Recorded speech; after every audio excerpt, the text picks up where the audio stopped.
What's going on, guys?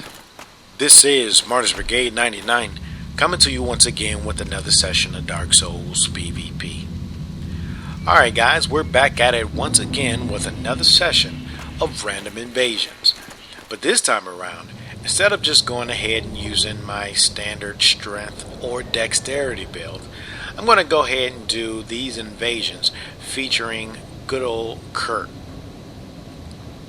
Right. Now, like I said before, these are going to be random invasions. Not honor duels, not setup matches, not a fight club, not a tournament, not some formal thing where I met up with people, drop the red soap summon sign. Not one of those situations. Random invasions. Now, some of you guys may say to yourself, dude, okay, we get it. Why are you stressing the point? Well, let me kind of explain why I'm stressing the point. It seems to me, in my personal opinion, that a lot of these guys have this whole game twisted. In my personal opinion, they really have the game twisted. Right? Now, somebody may say, Brigade, twisted in which ways? What exactly are you talking about when you say the game is twisted? Well, the way I see it, when you look at Dark Souls, the way it is presented, it is not a game, about being nice, or about being fair, or about, cheap or not cheap. Really, if you really look at it for how it is presented to all of us, think about it. Here you have a game, wherein you have an option to play both online and offline mode. To the extent that you are playing in online, you can be invaded randomly by either a Dark Wraith, or a Spirit of Vengeance, or a Force Hunter at any given time. Now, there are a lot of people who may not like this, but for whatever reason, they still choose to play online. This I don't understand. If you do not like to be invaded, just play in offline mode. You can still summon your little NPCs. Right? You have Solaire out there. You have Beatrice. You have a few of these other NPCs to help you out with some of these boss fights. But at the end of the day, if you guys do not like to be invaded, do yourself a favor and play in offline mode, because the way the game is presented, it is not necessary. It was not meant to be a fair game, right? It's not meant to be a cool game. Think about it. You're playing player versus engine, right? Whereas you have the in-game enemies, you have bosses, environments, you have the whole nine. And in the middle of all of this, at any time, like I just said, you can be invaded. You can be invaded at any random time. Now, there are plenty of tools that the invader can use to basically get rid of you. That is the only objective. Not to bow first, right? Not to necessarily sit back and wait until you get finished fighting everybody and then engage. Right? Not to allow you to heal in between fighting, engine enemies and, initiating a fight against you. No, none of that. Invaders can invade your world at any random time. They're given plenty of tools, right? Weapons, sorceries, castings, miracles, rings. Some of these are kind of like one-shot kill. And actually, a lot of these can be used in ways to basically kill you in one shot. Others, it may take perhaps 2 shots, maybe even 3 shots. But at the end of the day, that is the goal. Let's look at the Dark Wraiths.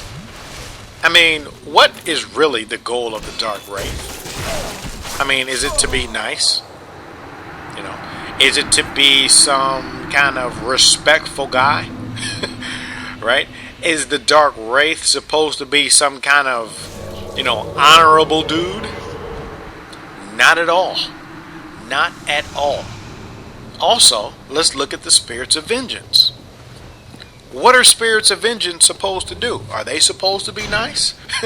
Not at all. Are they supposed to be respectful? Are they supposed to play by some type of guidelines? And if you want to make the argument that they were supposed to play by the set of guidelines, then guess what? There would have been limitations based on what you can do when you playing as a role of a spirit of vengeance or as a dark wraith. But there's no limitations. The only limitation that you have is that you cannot use Estus. That is it. Right? Think about it. If there were limitations, then probably the enemies would be able to engage you. But they cannot. Right? Enemies cannot engage a dark wraith, a forest hunter, or a spirit of vengeance. That's the way the game was made. So on one hand, we have the players that play this game the way it is presented. Case in point, when I play random invasions, I am not thinking about no honor standard. I am not thinking about bowing. I'm not, counting how many backstabs I should do. Should I take this opportunity? Should I seize every single opportunity? I am not even looking at it that way.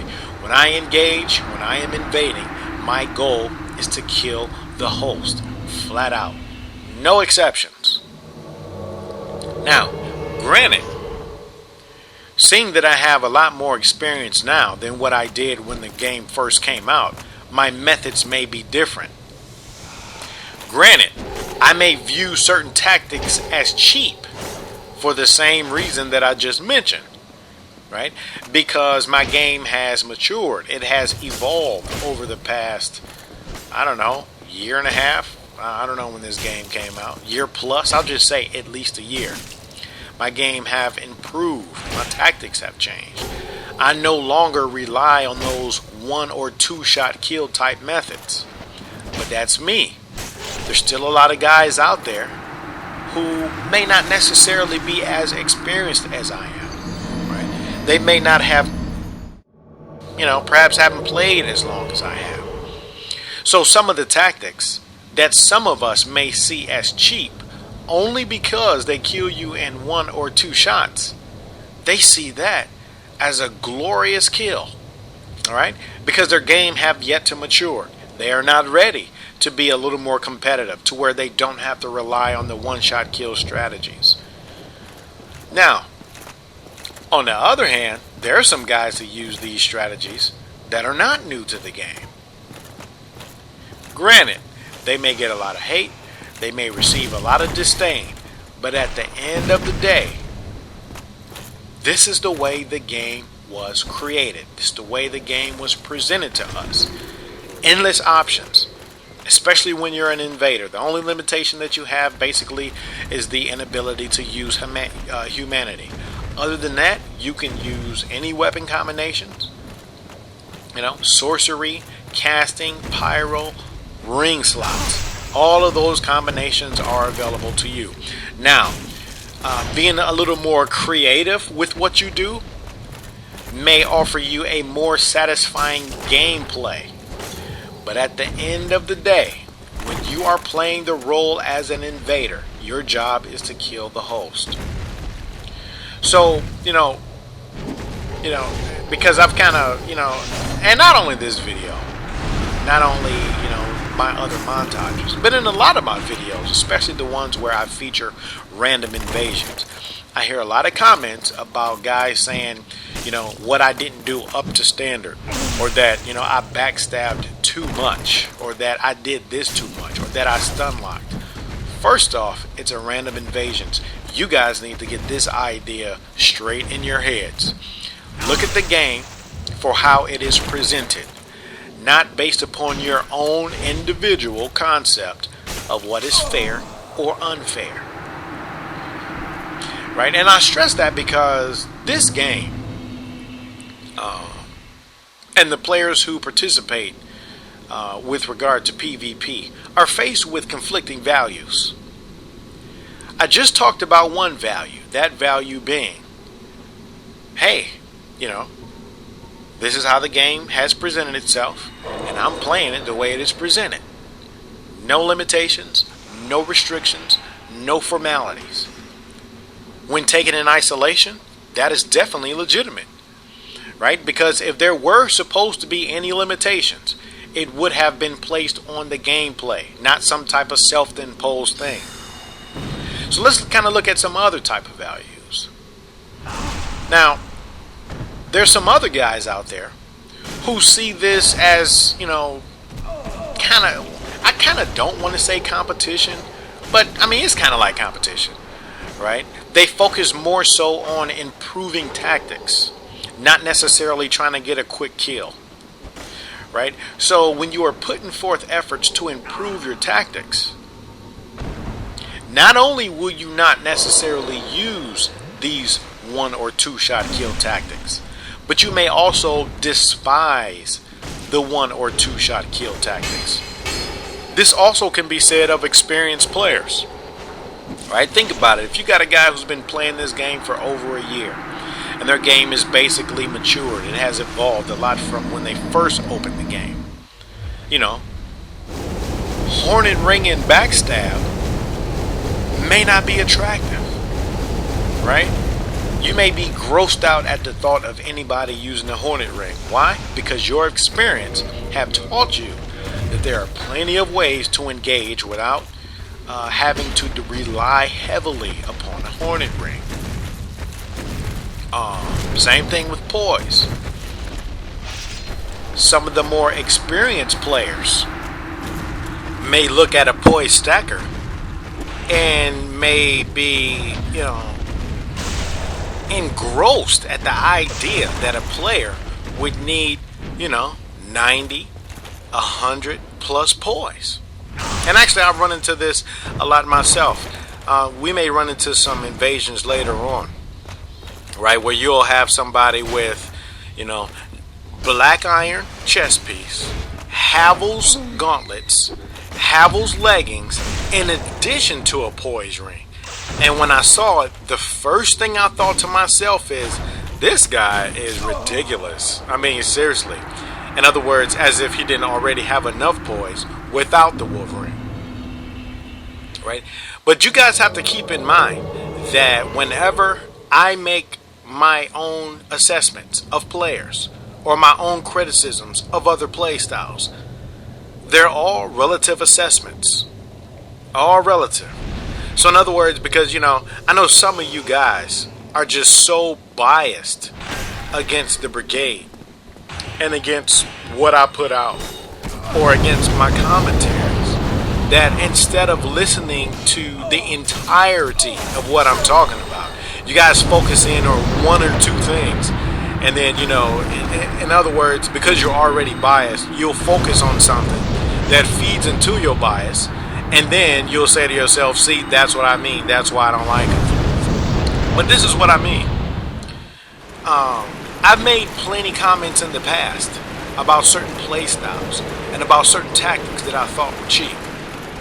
And to this day, even though I am talking about things that are legitimate in the game, I still think they are cheap in some instances.